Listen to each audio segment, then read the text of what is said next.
박지원 의원 수고하셨습니다. 다음은 강원 강릉 출신의 국민의힘 권성동 의원 나오셔서 질문해 주시기 바랍니다.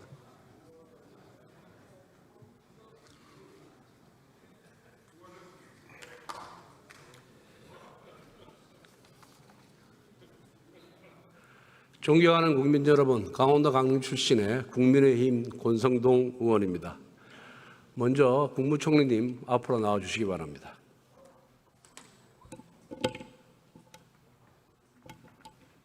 옆에 있지.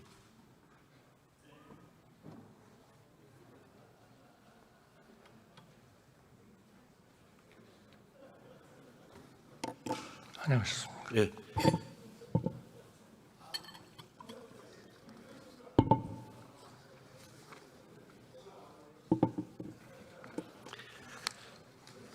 윤석열 정부 출범 이후 민주당은 무려 18건의 탄핵 소추안을 발의했습니다. 총리님, 이렇게 야당이 탄핵 소추안을 남발하는 것을 보신 적이 있습니까? 과거의 정부와 비해서도 굉장히 많습니다. 그렇죠. 그중에 18건 중에 3건은 헌법재판소 결정이 완료되었습니다. 모두 기각되었습니다. PPT 보시면 아시겠지만은. 그리고 우리 대한민국 헌법 68조에 따르면 탄핵은 직무집행과의 관련성, 헌법과 법률의 위배, 그 법 위반의 중대성을 요건으로 하고 있습니다. 잘 알고 계시죠? 네. 그래서 민주당이 발의한 탄핵안이 잇따라 기각된 것은 기본적으로 탄핵안이 헌법상의 요건을 갖추지 못했다는 것을 의미합니다. 앞으로 수준 미달의 민주당 탄핵안은 계속해서 기각될 것으로 예상이 되는데, 총리님, 민주당이 발의한 18건의 탄핵안 중에서 헌법상의 요건을 갖춘 탄핵안이 몇 건이라고 생각하십니까?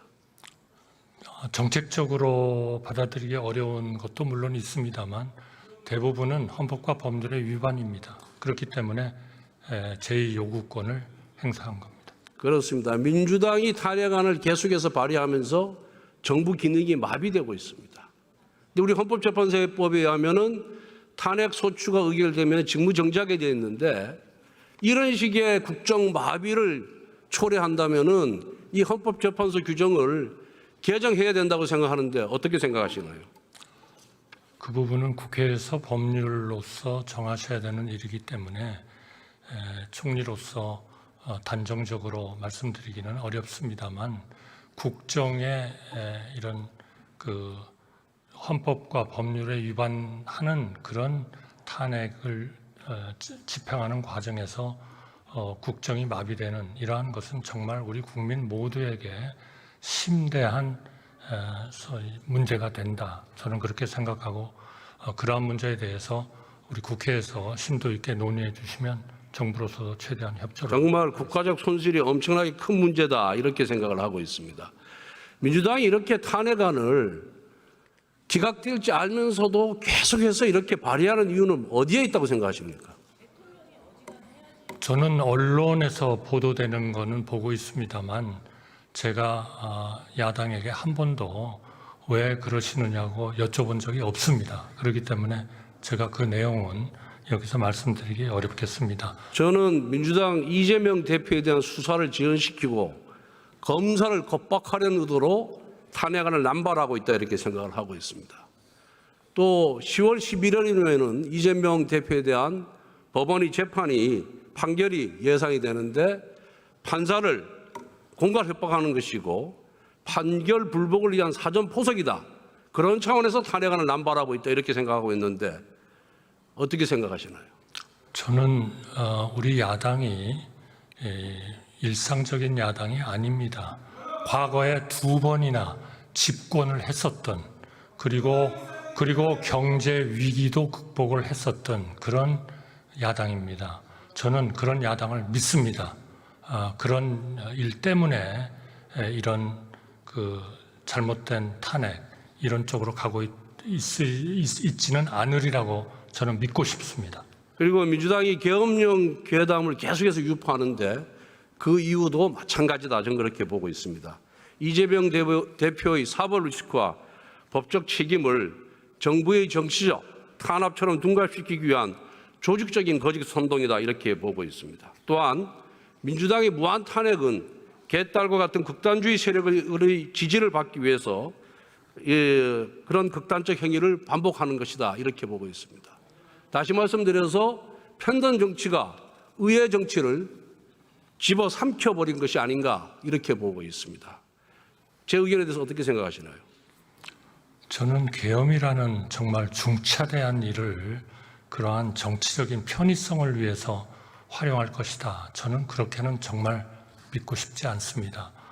최근 우리나라의 그 국격에 대해서 이번 여름에 해외에 나가셨던 분들, 또 국내에서 여러 외국인들을 만나셨던 분들은 과거 어느 때보다도 우리 대한민국의 모든 국격이나 경제, 우리의 민주주의 이런 것에 대한 높은 평가를 하고 있습니다. 그런 나라에서 어떻게 계엄이라는 것을 정치적인 편의성을 위해서 감히 거론하고 활용하겠습니까?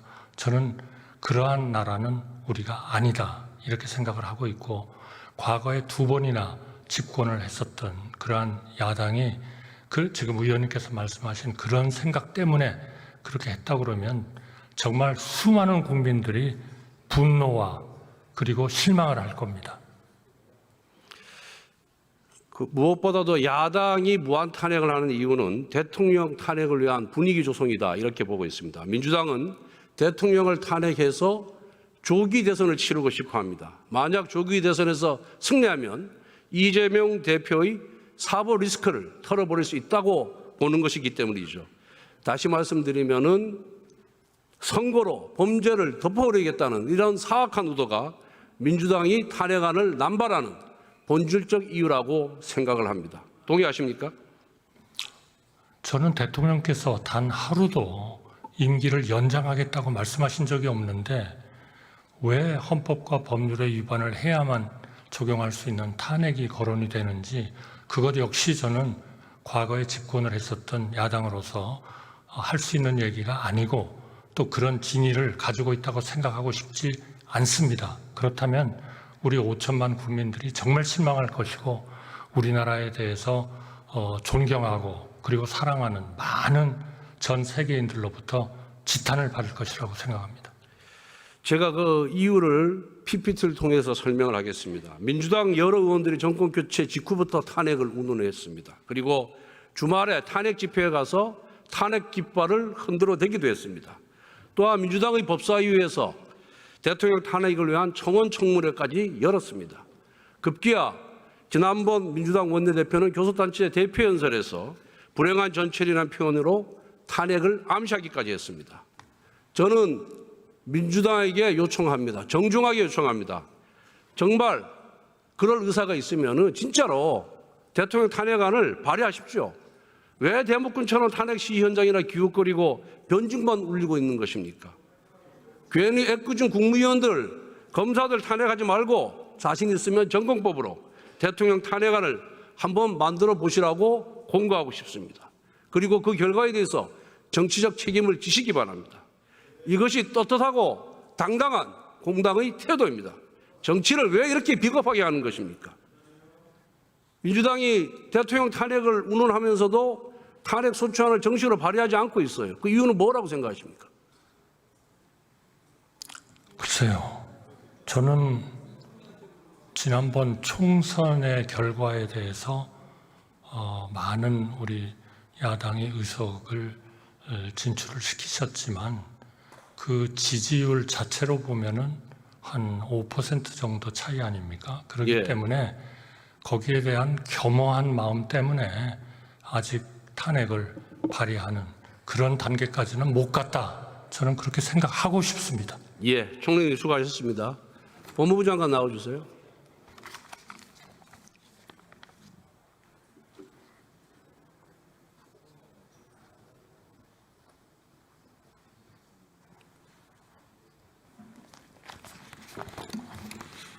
검찰에서 문재인 전 대통령 가족비리 의혹을 수사하고 있죠. 수사하고 있는 것으로 알고 있습니다. 예.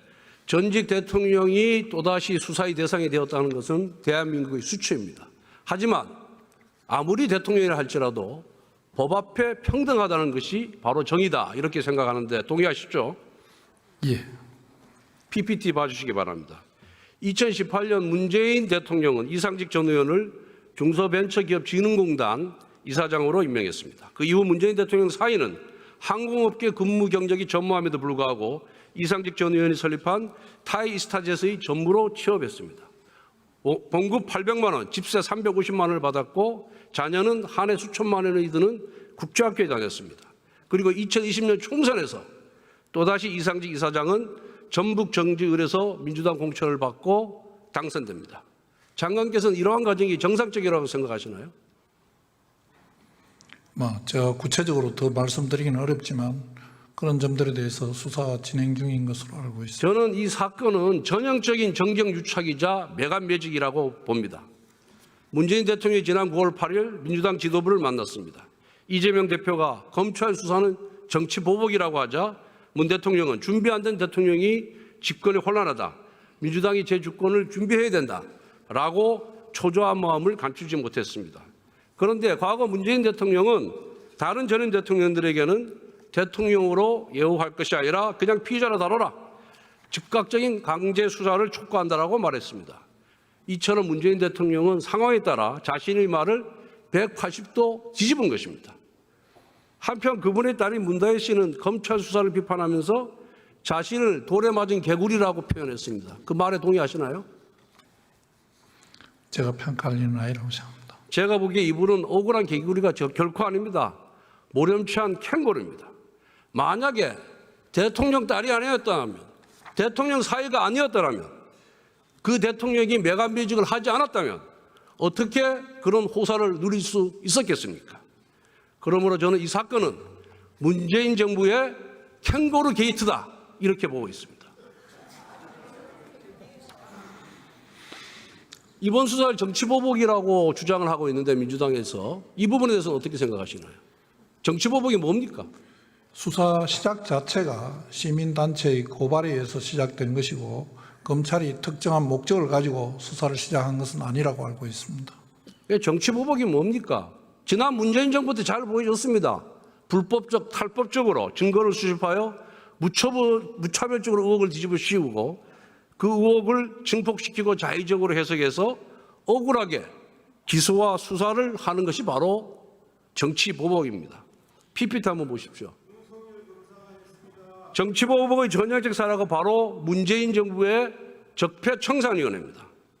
문재인 대통령은 취임하자마자 적폐청산을 국정과제 1호로 선정했는데 잘 기억하고 계시죠? 장관님. 예, 언론을 통해서 봤습니다. 정부 부처마다 적폐청산위원회를 설치했습니다.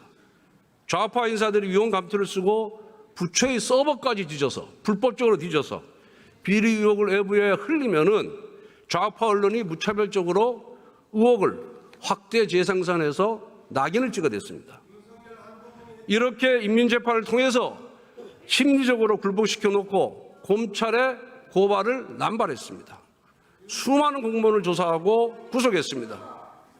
대한민국을 위해 헌신했던 공무원들이 사실상 인민위원회의 인민재판에 희생당한 것입니다. 장관님, 윤석열 정부가 적폐청산위원회 같은 초법적 기구를 만들어서 인민재판과 같은 정치보복을 한 일이 있었습니까? 저희들 법무부에는 없습니다. 법무부의 다른 부처에도 있었다는 얘기를 들어보셨어요? 들어보지 못했습니다. 없었습니다. 문재인 정부 때 적폐청산위원회 만들어서 얼마나 광풍을 몰아쳤습니까? 공무원들을 벌벌 떨게 만들지 않았습니까? 이런 것이 바로 정치보복인 겁니다. 자, 들어보세요. 소통의 1원칙이 경청입니다. 좀 들어주세요. 듣기 싫더라도. 예. 듣기 싫더라도 듣는 것이 그 훈련을 쌓아야 됩니다. 자, 보십시오. 저도 역시 문재인 정부의 정치보복의 피해자입니다. 저는 2번의 수사를 통해서 강원랜드 채용비리 사건의 무혐의를 받았습니다. 그런데 어느 날 갑자기 문재인 대통령이 수석 비서관 회의에서 저에 대해서 직접 검명하면서 수사를 하라고 지시를 했습니다. 이러한 위법적 하명 수사를 받아 저를 수사하고 구속영장을 청구한 권력의 하수인이 바로 민주당 의석에 지금 앉아 있습니다. 이처럼 정치보복의 가해자였던 민주당이, 그리고 정치보복의 홍위병들이 출세하는 민주당이 오늘날 대한민국 검찰의 적법한 수사를 정치보복이라고 매도하고 심지어 검사 탄핵까지 자행을 하고 있습니다. 장관께서는 야당의 정치공세 이거 다 물리치고 제대로 수사하도록 검찰을 지휘해야 됩니다. 그렇게 하실 용이 있죠? 예, 원칙대로 수사하도록 지도하겠습니다. 대통령이든 아무리 지위가 낮든 돈이 있든 없든 간에 모든 사람은 법 앞에 평등합니다. 수사도 평등하게 공정하게 해야 됩니다. 그럴 용의가 있죠? 예, 그렇게 하겠습니다. 민주당이 다수 의석이라고 해서 초고대 권력을 가진 의회의 대통령이라고 하더라도 거기에 굴복하면은 절대 안 됩니다. 그럴 각오가 돼 있습니까? 예, 알겠습니다. 앞으로 이러한 불법 행위에 대해서 어떻게 수사할 것인지 그 심정을 한번 좀 얘기해 주시기 바랍니다. 수사는 어떤 대상이든 간에 법과 원칙에 따라서 공정하게 진행할 것으로 알고 있고, 법무부 장관으로서 검사들이 공정하게 정치적 중립성을 가지고 수사할 수 있도록 최선을 다해서 지도하고 감독하겠습니다. 예, 들어가십시오. 장관님, 김건희부터 수사해 주세요. 핸드폰 뺏기지 마시고요. 핸드폰 뺏기는 검찰입니까? 듣고 있어요. 말씀을 안 하시니까 지금 떠드는 거 아닙니까? 말씀 좀 하세요. 민주당 탄핵안 남발하고 있습니다. 단 한 건도 헌법재판소에서 인용되지 않을 겁니다. 그리고 근거도 없이 계엄령 괴담 유포하고 있습니다. 정말 여러분들 양심이 있으면은 이렇게 정치해서는 안 됩니다. 근거를 갖고 주장을 하고, 근거를 갖고 제시를 하고, 근거를 갖고 비판을 해야 됩니다. 여러분들 계엄령 근거대라고 하니까 아무도 못 되고 있습니다. 그런데 이재명 대표를 비롯해서 최고위원 그리고 민주당 간부들이 모두 이걸 언급하면서 나라를 분열시키고, 그리고 국민들에게 불안감을 조성하고 있습니다. 이게 정치가 아닙니다. 정말 정정당당하고 떳떳하게 국민민복을 위해서 함께 정치합시다. 이상입니다.